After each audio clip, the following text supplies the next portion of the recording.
നമസ്കാരം. Farmers front YouTube ചാനലിലേക്ക് എല്ലാവർക്കും നമസ്കാരം. ഇന്നൊരു പുതിയ വീഡിയോ ആയിട്ടാണ് നമ്മൾ വന്നിരിക്കുന്നത്. അപ്പോൾ കഴിഞ്ഞ ദിവസങ്ങളായി പലയിടങ്ങളിലും നമുക്ക് മഴ ലഭിച്ചിട്ടുണ്ട്. അത് നമുക്കൊരു നേരിയ ആശ്വാസം നൽകുന്നു.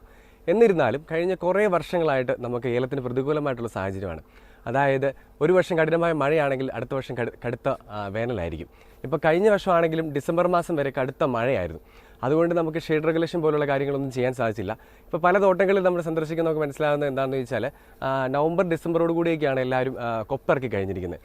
അപ്പം ജനുവരി ഫെബ്രുവരി നമുക്കൊരു മഴ ലഭിക്കും എന്നുള്ള പ്രതീക്ഷയാണ് നമ്മൾ ചെയ്തിരിക്കുന്നത്. അപ്പം ഇപ്പം നേരിടുന്ന ഒരു പ്രധാന പ്രശ്നങ്ങളാണ് തണ്ടുതുരപ്പിനും ചൊറിയും. അപ്പം കഴിഞ്ഞ വീഡിയോയിൽ നമ്മൾ തണ്ടുതുരപ്പിനെ കുറിച്ച് പറഞ്ഞിരുന്നു. അപ്പോൾ ഈ വീഡിയോയിൽ നമ്മൾ സംസാരിക്കുന്നത് ചൊറിയെക്കുറിച്ചാണ്.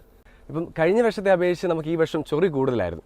അതായത് തുടരെയുള്ള മഴ കാരണം നമുക്ക് കൃത്യമായ ഇടവേളകളിൽ മരുന്നടിക്കാൻ സാധിച്ചില്ല. അതുപോലെ തന്നെ നമുക്ക് കവാത്തെടുക്കാൻ സാധിച്ചിരുന്നില്ല. അപ്പോൾ അതുപോലെ തന്നെ ട്രിപ്സിൻ്റെ സിവിയാരിറ്റി അനുസരിച്ച് നമുക്ക് കെമിക്കൽ സ്പ്രേ ചെയ്യാൻ പറ്റാത്തതും ഇതിനൊരു കാരണം തന്നെയാണ്. അപ്പോൾ ട്രിപ്സിനെ കുറിച്ച് നമ്മൾ സംസാരിക്കുമ്പോഴത്തേക്ക് ട്രിപ്സിൻ്റെ ഒരു ക്യാരക്ടറോട് നമ്മൾ മനസ്സിലാക്കണം. ഈ ട്രിപ്സ് എന്ന് പറയുന്നത് ഒരു വൈറസ് ട്രാൻസ്മിറ്ററൂടെയാണ്.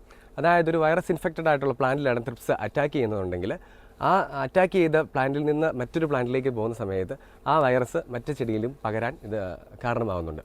അതായത് നമ്മളിപ്പം ഏലത്തിൻ്റെ കാര്യം സംസാരിക്കുന്ന സമയത്ത് ഇപ്പം നമുക്ക് സംഭവിക്കുന്നൊരു വൈറസാണ് മൊസൈക്ക് വൈറസ്. ഇപ്പോൾ കണ്ടുവരുന്നൊരു വൈറസാണ്.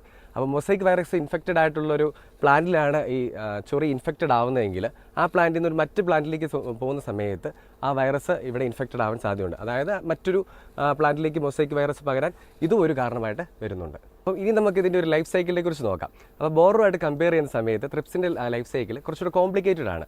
അതായത് എഗ്, ലാർവ, പ്യൂപ്പ, അഡൽട്ട് എന്നുള്ള സ്റ്റേജിൻ്റെ അകത്ത് ലാർവയിൽ തന്നെ 2 സ്റ്റേജസ് ഉണ്ട്. Instar 1, instar 2.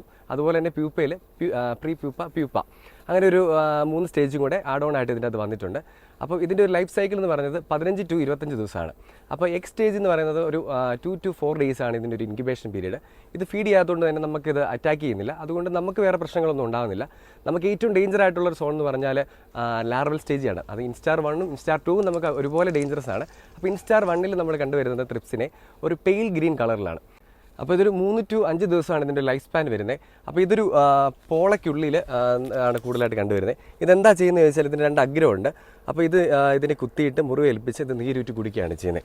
അതുപോലെ തന്നെ ഈ ശരത്തിൻ്റെ ഉള്ളിൽ ഇതിനെ കാണാറുണ്ട്. അപ്പോൾ ഇതും ഇതുപോലെ വിരിഞ്ഞു വരുന്ന കായയുടെ അല്ലെങ്കിൽ പൂവിൻ്റെ അറ്റാക്ക് ചെയ്തിട്ട് ഇതിൻ്റെ പൂ ഡ്രോപ്പിങ്സ് ആവാനും കാരണമാകുന്നുണ്ട്.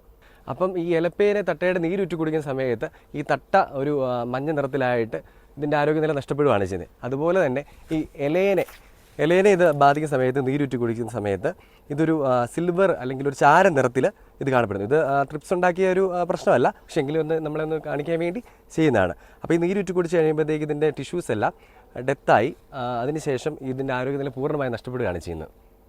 അപ്പോൾ ഇനി വരുന്നത് ലാർവ സ്റ്റേജിൽ ഇൻസ്റ്റാർ 2 ആണ്. അപ്പോൾ ഇത് ഓൾമോസ്റ്റ് സെയിം അറ്റാക്കിംഗ് രീതി തന്നെയാണ്. പക്ഷേ ഇതിനൊരു കളർ വ്യത്യാസം വരും. നമ്മുടെ ഇൻസ്റ്റാർ 1 അപേക്ഷിച്ച് കുറച്ചുകൂടെ ഒരു വലിപ്പ വ്യത്യാസമുണ്ട്. അതുപോലെ തന്നെ ഒരു ബ്രൗൺ കളറിലേക്ക് ഇത് മാറുന്നുണ്ട്.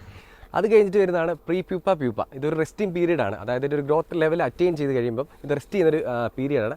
നമുക്കിത് വേറെ പ്രശ്നങ്ങളൊന്നും ഉണ്ടാക്കുന്നില്ല. ഇതൊരു ഫീഡ് ചെയ്യുന്ന സമയമല്ല. അതുകൊണ്ട് നമുക്കിതൊരു ഡേഞ്ചർ ആയിട്ടുള്ളൊരു സോണല്ല. ലാസ്റ്റ് സ്റ്റേജാണ് അഡൽട്ട് സ്റ്റേജ്. ഇത് നിഫിനെ അപേക്ഷിച്ച് അത്ര ഡേഞ്ചർ ആയിട്ടുള്ളൊരു സോണല്ല. പക്ഷേ ഇത് ഫീഡ് ചെയ്യുന്നൊരു സമയം തന്നെയാണ്. ഇതിൻ്റെ ഒരു ടൈം പീരീഡ് എന്ന് പറയുന്നത് 2 മുതൽ 3 ദിവസം വരെയൊക്കെ കാണത്തുള്ളൂ. അപ്പം വേറൊരു കാര്യം എന്താണെന്ന് ചോദിച്ചാൽ ട്രിപ്സ് എന്ന് പറയുന്നത് താപനിലയെ ബന്ധപ്പെടുത്തിയിരിക്കുന്ന ഒരു ഇൻസെക്റ്റാണ്. അതായത് താപനില കൂടുന്നതനുസരിച്ച് ഇതിൻ്റെ പോപ്പുലേഷൻ വർദ്ധിക്കും. അതുകൊണ്ട് ചൂടുള്ള സമയത്ത് നമ്മൾ കൃത്യമായ ഇടവേളകളിൽ മരുന്നടിക്കുക എന്നുള്ളത് ശ്രദ്ധിക്കേണ്ട ഒരു കാര്യമാണ്. അതുപോലെ തന്നെ കവാത്തെടുത്തിട്ട് മരുന്നടിക്കുക ശ്രദ്ധിക്കേണ്ട ഒരു കാര്യമാണ്. നല്ല സ്പ്രെഡർ അല്ലെങ്കിൽ പെനട്രൻ്റ് കൂട്ടി സ്പ്രേ ചെയ്യുക എന്നുള്ളത്. അപ്പോൾ നല്ല പെനട്രൻ്റ് ഉണ്ടെങ്കിൽ നമ്മൾ കെമിക്കൽ സ്പ്രേ ചെയ്യുന്ന സമയത്ത് അതിൻ്റെ എഫിഷ്യൻസി കൂട്ടാൻ സാധിക്കും. ഇപ്പോൾ ഏതെങ്കിലും സിംഗിൾ കെമിക്കൽ അടിക്കുന്ന സമയത്ത് ഇതിൻ്റെ എഫിഷ്യൻസി കൂട്ടിയെങ്കിൽ മാത്രമേ നമുക്ക് ട്രിപ്സ് കറക്റ്റായിട്ട് കൺട്രോൾ ആവത്തുള്ളൂ.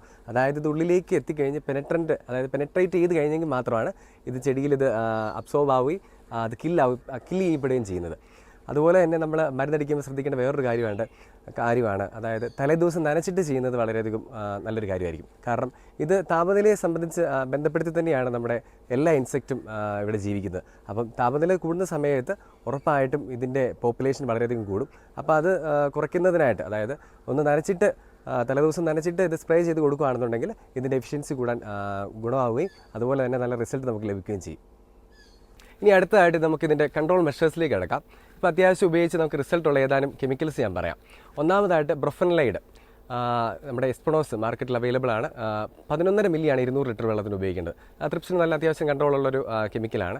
രണ്ടാമതായിട്ട് നമുക്ക് ഉപയോഗിക്കാൻ പറ്റിയൊരു കെമിക്കലാണ് ഡൈഫിൻഡ്യൂറോൺ. ഇത് 100 ഗ്രാമാണ് 200 ലിറ്റർ വെള്ളത്തിന് ഉപയോഗിക്കേണ്ടത്. ഇത് മാർക്കറ്റിൽ അക്സാറ്റ്, പെഗാസസ് എന്നൊക്കെ പറഞ്ഞ് അവൈലബിൾ ആണ്. മൂന്നാമതായിട്ട് നമുക്ക് ഉപയോഗിക്കാൻ പറ്റിയൊരു കെമിക്കലാണ് സ്പിനോസാഡ്. ട്രേസർ എന്നൊക്കെ പറഞ്ഞ് മാർക്കറ്റിൽ അവൈലബിൾ ആണ്. 25 മില്ലിയാണ് 200 ലിറ്റർ വെള്ളത്തിന് നമുക്ക് ഉപയോഗിക്കേണ്ടത്. ഇനിയിപ്പോൾ നമുക്ക് നാലാമതായിട്ട് ഉപയോഗിക്കാൻ പറ്റിയൊരു കെമിക്കലാണ് സ്പൈറോ ടെട്രാമേറ്റ് പ്ലസ് ഇമിഡ ചേർന്ന് വരുന്നൊരു മരുന്നാണ് മൊമെൻറ്റോ എനർജി. ഇത് 200 മില്ലിയാണ് 200 ലിറ്റർ വെള്ളത്തിന് ഉപയോഗിക്കാവുന്നത്. അഞ്ചാമതായിട്ട് നമുക്ക് ഉപയോഗിക്കാൻ പറ്റിയൊരു കെമിക്കലാണ് ഡൈനോറ്റിഫെറാൻ പ്ലസ് പൈമെട്രസിൻ വരുന്നൊരു പ്രൊഡക്റ്റാണ്. അത് ടാഗ് വാരിയർ എന്നൊക്കെ പറയുന്നത് നമ്മുടെ മാർക്കറ്റിൽ അവൈലബിൾ ആണ്. 200 ലിറ്ററിന് 50 ഗ്രാമാണ് നമുക്കിത് ഉപയോഗിക്കേണ്ടത്. ഇപ്പോൾ പറഞ്ഞ കെമിക്കൽസ് അല്ല, എല്ലാ സക്കിംഗ് പെസ്റ്റും നല്ല റിസൾട്ട് ലഭിക്കുന്നൊരു മരുന്നുകളാണ്. നമ്മൾ ഈ വീഡിയോ പറഞ്ഞിരിക്കുന്ന കാര്യങ്ങളിൽ എന്തെങ്കിലും സംശയങ്ങളോ അഭിപ്രായങ്ങളോ ഒക്കെ ഉണ്ടെന്നുണ്ടെങ്കിൽ നിങ്ങൾക്ക് ഫോൺ വിളിച്ചോ അല്ലെങ്കിൽ കമൻ്റ് ആയിട്ടോ അറിയിക്കാവുന്നതാണ്. അപ്പം മുന്നോട്ടുള്ള വീഡിയോ നിങ്ങൾക്ക് ലഭിക്കുന്നതിനായിട്ട് ഈ ചാനൽ സബ്സ്ക്രൈബ് ചെയ്യുക, അതുപോലെ തന്നെ ലൈക്ക് ചെയ്യുക, ഷെയർ ചെയ്യുക. അപ്പോൾ താങ്ക്